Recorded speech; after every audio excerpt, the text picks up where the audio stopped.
Sir Kaithi Basavanta ಕಡವಲ್ಕರ್ ಅಂತ patient ಅಲ್ಲಿ history of assault ಅಂತ ನಮ್ಮ ಆಸ್ಪತ್ರೆಗೆ ಬಂದರು. ಅವ್ರಿಗೆ ಎದೆ ಕೆಳಭಾಗ ಆಗೋ ಹೊಟ್ಟೆ ಹತ್ತಿರ ಸ್ಟ್ಯಾಬ್ ಇಂಜುರೀಸ್, ಹರಿತವಾದ ಆಯುಧಗಳಿಂದ ಗಾಯಗಳಾಗಿದ್ದು, ಇಲ್ಲಿ ಬಂದಾಗ ರಕ್ತಸ್ರಾವ ಹೆಚ್ಚಿಗೆ ಆಗಿರೋದ್ರಿಂದ ಬಿ ಪಿ ಸ್ವಲ್ಪ ಕಡಿಮೆ ಆಗಿತ್ತು. ಬಿ ಪಿ ಸ್ಟೆಬಿಲೈಸ್ ಮಾಡಿ ಅವ್ರಿಗೆ ಸಿಟಿ ಸ್ಕ್ಯಾನ್ ಮಾಡಿಕೊಂಡು ICU ಅಡ್ಮಿಷನ್ಸ್ ಮಾಡಿದ್ದೀವಿ. ಈಗಿನವರೆಗೂ ಸ್ವಲ್ಪ ಕ್ರಿಟಿಕಲ್ ಇದ್ದಾರೆ. ರಿಪೋರ್ಟ್ ಪ್ರಕಾರ ಏನಾದರೂ ಶಸ್ತ್ರಚಿಕಿತ್ಸೆ ಮಾಡಬೇಕು ಅಂತ ಡಾಕ್ಟರ್ಸ್ ಟೀಮ್ ಎಲ್ಲ ಮಾಡ್ಕೊಳಕತ್ತದೆ. ಈಗ ನಮ್ಮ ಹತ್ರ ಎಲ್ಲ ಸ್ಪೆಷಲಿಸ್ಟು ಅಂದರೆ ನ್ಯೂರೋ ಸರ್ಜನ್ನು, ನ್ಯೂರಾಲಜಿಸ್ಟು, ಜನರಲ್ ಸರ್ಜನ್ನು ಮತ್ತು ಮೆಡಿಸಿನ್ ಕ್ರಿಟಿಕಲ್ ಇಂಟೆನ್ಸಿವಿಸ್ಟು 5 ಜನ ತೊಗೊಂಡು ಪೇಷಂಟ್ ಕೇರ್ ಮಾಡಕತ್ತದು. ಸೊ ಇನ್ನೊಂದು ತಾಸಿಗೆ ಯಾವ ಬೆಳವಣಿಗೆ ಆಗುತ್ತೆ ಅಂತ ನಾವು ಅಂತ ತಿಳಿಸ್ತೀವಿ. ಈಗ ಸ್ವಲ್ಪ ಕ್ರಿಟಿಕಲ್ ಇದ್ದಾರೆ ಅಂತ ನಮಗೆಲ್ಲ ತಿಳಿಸ್ಬೇಕು. ಎಷ್ಟು ಕಡೆ ಸ್ಟ್ಯಾಬಿಂಗ್ ಆಗೈತೆ ಸರ್?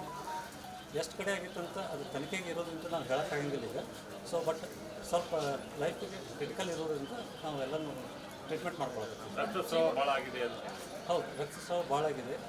ಈಗ ಬ್ಲಡ್ ಕೊಡಬೇಕು ಅಂತ ಬ್ಲಡ್ ರಿಸರ್ವ್ ಮಾಡಿ ಇಟ್ಕೊಂಡಿವಿ.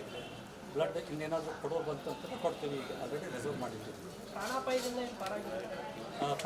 ಪಾರಾಗಿದೆ ಅಂತ ಹೇಳೋಕ್ಕಾಗಲ್ಲ, ಕ್ರಿಟಿಕಲ್ ಅಂತ ಹೇಳ್ಬೋದು. ಸೊ ಅದಕ್ಕೆ 1-2 ಗಂಟೆ ತನಕ ಅವ್ರು ಮಾನಿಟ್ರಿಂಗ್ ಮಾಡಿ ಆ ಮಾನಿಟ್ರಿಂಗಲ್ಲಿ ಏನೇನು ಬರುತ್ತೆ ಅಂತ ನಾವು ತಿಳಿಸ್ಕೊಡ್ತೀವಿ. ಟ್ರೀಟ್ಮೆಂಟ್ಗೆ ರೆಸ್ಪಾಂಡ್ ಮಾಡ್ತಾ ಇದ್ದಾರಾ? ಟ್ರೀಟ್ಮೆಂಟಿಗೆ ರೆಸ್ಪಾಂಡ್ ಮಾಡೋಕತ್ತಾರೆ ಈಗ. ಆಮೇಲೆ ಈ ಥರದ ಸುಮಾರು ಪೇಷಂಟ್ ನಮ್ಮ ಕಡೆಗೆ ಅಡ್ಮಿಟ್ ಆಗಿದೆ. ಅವುಗಳನ್ನು ಇದೇ ರೀತಿ ರೆಸ್ಪಾಂಡ್ ಆಗಿ ರಿಕವರಿ ಆಗಿದ್ದಾರೆ. Hopefully he will also recover. Yes, thank you sir. ಇಲ್ಲ ಸರ್, ಸ್ವಲ್ಪ critical. Okay, thank you sir.